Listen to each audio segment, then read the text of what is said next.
Oh, what's good? My name is Axotol, and today, my friends, we're going to be going over the hero class in Elden Ring. And before we start, the actual, was it the brunt of the video? The majority of the video, is a disclaimer. The more levels you go up, character-wise, the less your starting class actually means. So, there's no real reason to worry about, oh, am I going to do this, am I going to do that? This is how you want to start the game more than anything, and I can't stress that enough. So, for name, we need a name. Sure, that's good enough. For the keepsake, as I go through with all of the other videos in the series, don't pick up the Amber Medallion, it's not worth it early on. There's much better talismans.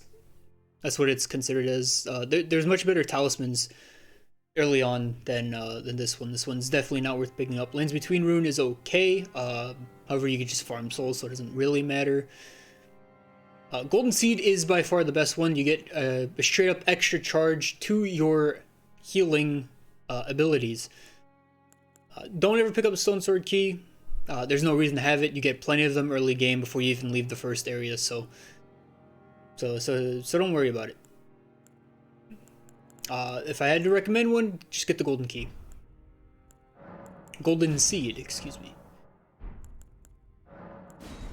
Alright, so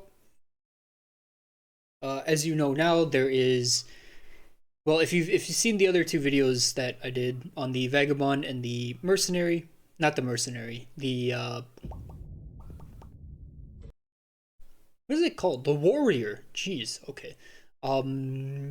It is what it is. We're just gonna go through those same areas.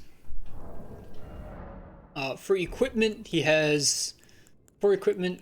They aren't heavy, so keep that in mind. You are medium rolling, which is good.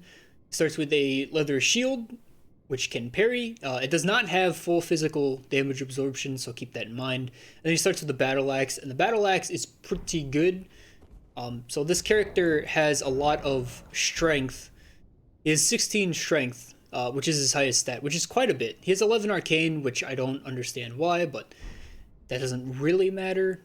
If you're making a strength-focused build, this is the character you might want to start out with. This guy is slow, he's gonna hit hard, and he's gonna take damage. That's usually what this kind of character would be. Uses all of the slower weapons in the game. That's what strength usually. Oh my god, I almost fell off. That's what strength usually has in terms of weapons. They're very slow, but they're very, very hard hitting. So, in terms of, I guess, recommendations, this guy is not a bad one to start off with. So, we'll see if we can kill this guy. Well, that's a no. And we're dead. Okay. You're not really supposed to live through that. It is possible to kill that enemy, and if you manage to, you do get a sword and shield. However, I don't know if that is unique to that specific enemy encounter, or if it exists somewhere else in the world. If you're new to any Souls game, or if you're a Souls veteran, I always recommend doing the tutorial. There's a few things in this game that are very different from the other Souls games, as well as that item up there is indeed a gesture that you can get at the end of the dungeon once you beat the boss. And that boss is a pushover, so don't worry about it. But a lot of people have died there for some reason.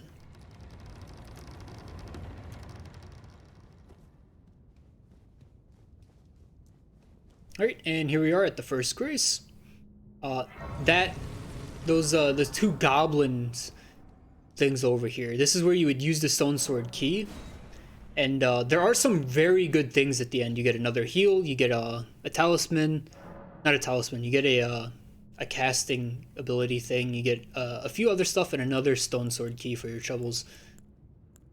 However, I don't recommend doing it early because that place is a pain in the butt.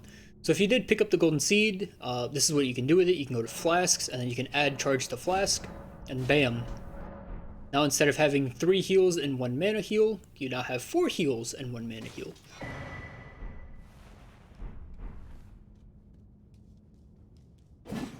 So this is the standard moveset. What is that? It's like 5-6 swings or something. If you hold down the weapon art ability, this is what it is. I don't think there's anything else. Well, I guess heavy attack will let you do that. And then light attack is the big horizontal sweep.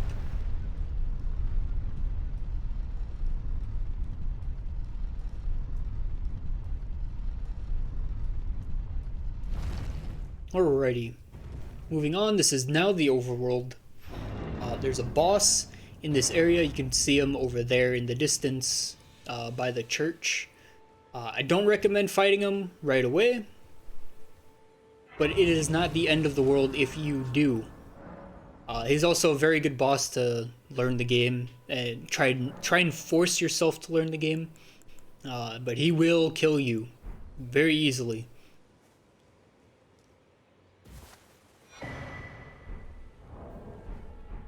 Alright, so that's a small gold effigy. That's co-op stuff, so don't worry about it too much. Excuse me.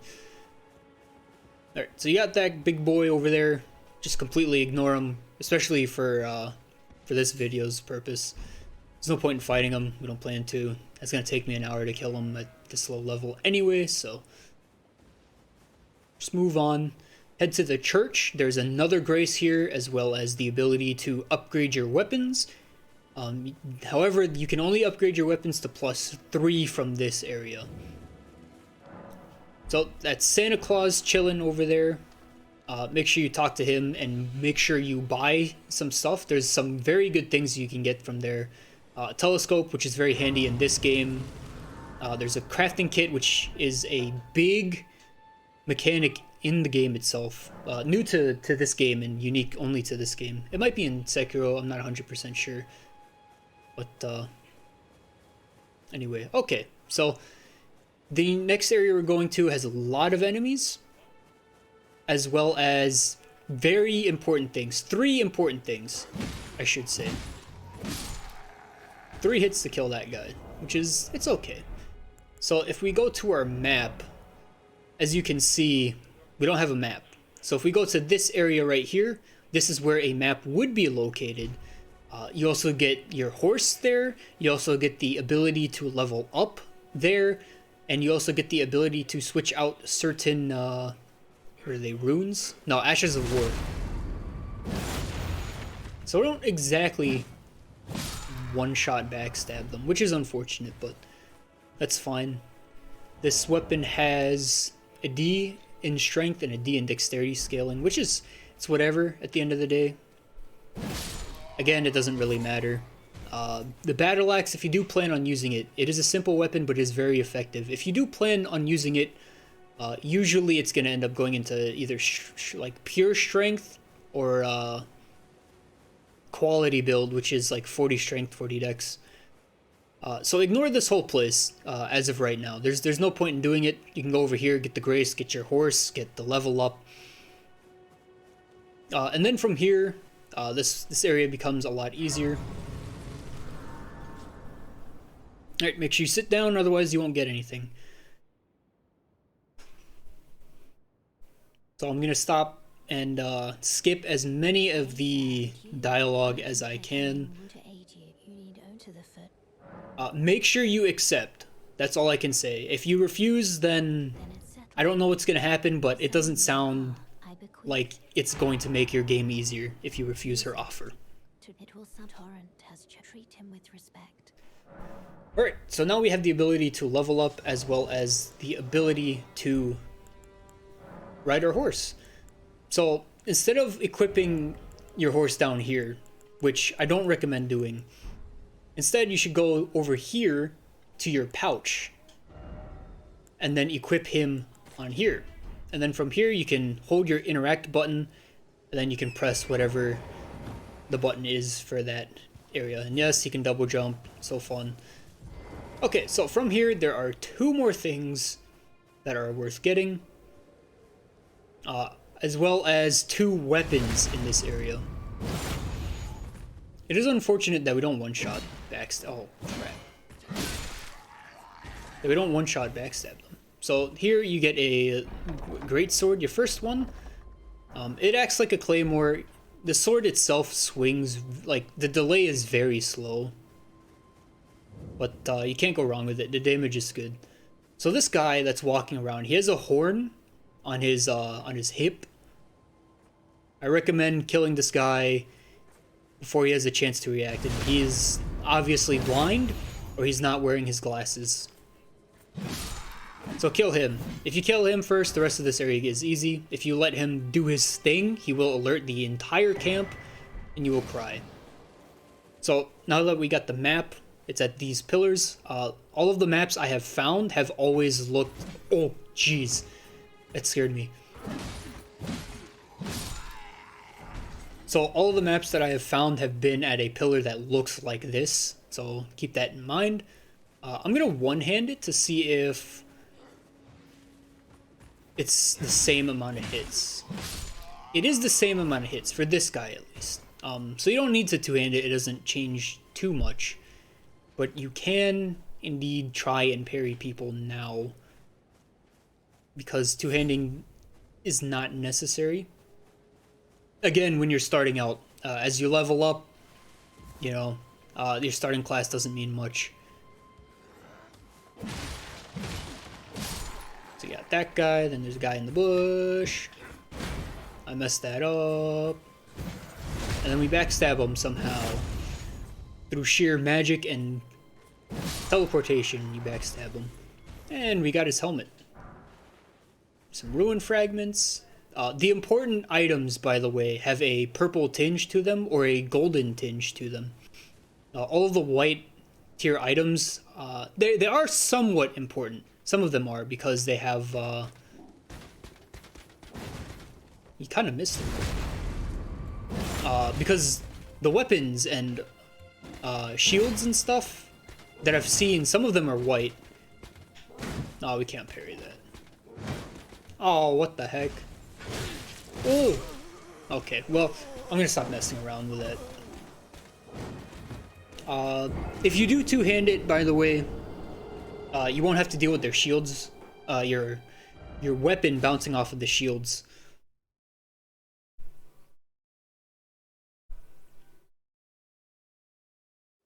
But if you're one-handing it, I don't know if that changes much in terms of going through their shield. Does that guy have a shield? It doesn't look like it. Well, we'll go look for a guy that has a shield.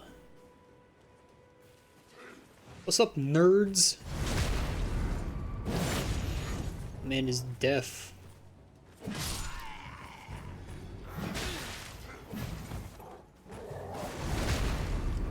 Another thing, if you backstab, you cannot hit them right away until they get up.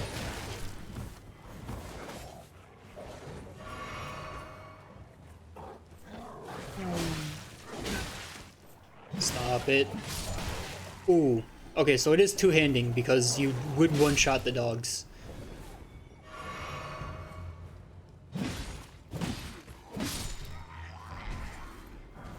Oh, wow. We're getting their armor, man. Feels bad. Alright, so this little thing right here, those are your souls.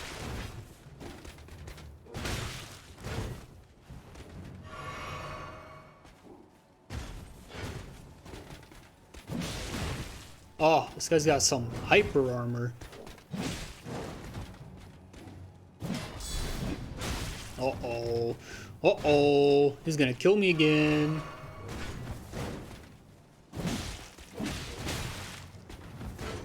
This guy does not get staggered.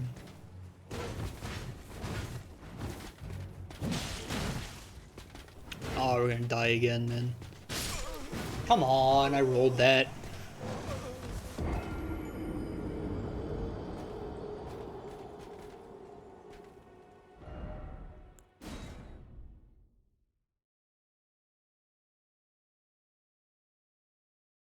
So there is another weapon, which is the flail, and another key item, which is the whetstone, which again is what lets you change out your Ashes of War, which is another big mechanic in the game, because in the other Souls games you were stuck with whatever weapon art was attached to the weapon itself. And weapon arts are much better in this game than they are in any other game. Come on.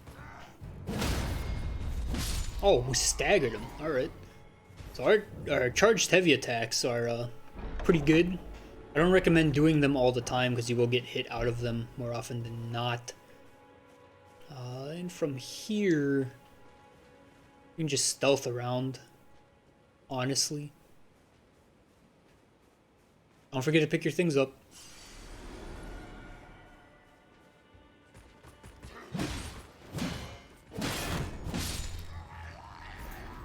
Alright, let's run away. Let's go in here. They're all going to be coming down now. Alright, pick up this chest. See how there's a purple tinge to it? That means it's important. Alright, so now we can change Ashes of War as well as change our scalings and what they are and our damage types, etc, etc. So from here, we can head on this way towards the wolf cave. Just to show you how we deal with a boss. Not a crazy hard boss, but a boss nonetheless. As well as very fast moving enemies because they're literally all dogs. So here it is. It's not far at all. You will be forced to get off of your horse. I'm a rapper now.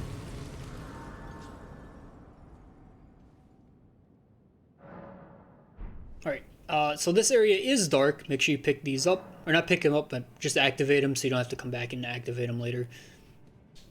This area is dark, but you don't need a torch because it brightens up very quickly. Whee! I missed.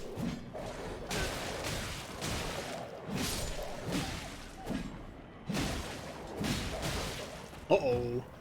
Uh-oh.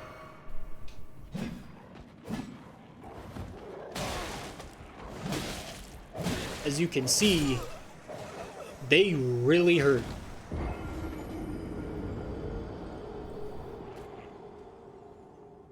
But I'm not gonna waste time. So in this specific cave, the Grove Side cave, there's only one item that you really need to get, and that is the cracked pot. Cracked pots are pretty important. And here it is, again, purple, which means it's important.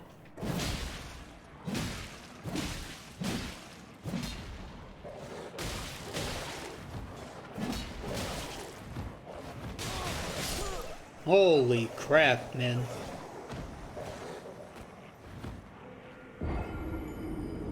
Yeah, we get it, I died.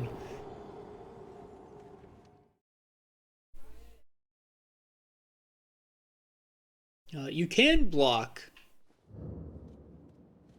use your shield. I don't normally use shields whenever I play personally because I just don't like the playstyle, but it is an option, a very good option.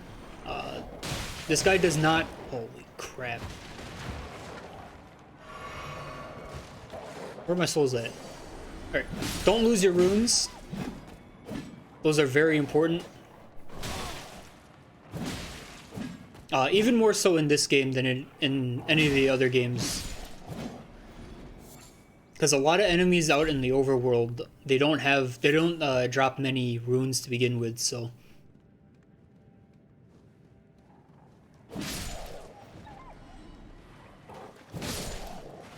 Alright. Another thing is to make sure you pick up all of the crafting materials, I guess. What the heck? Come here. There we go. He fell for it. Baited him.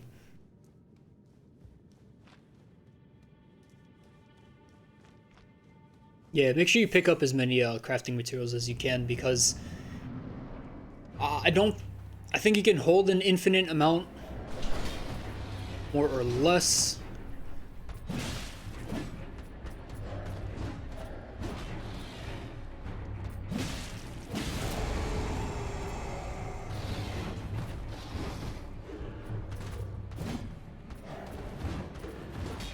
I also don't think you can parry this guy, so I wouldn't bother trying to. You can backstab him. If you can backstab him, maybe you can parry him. Ooh.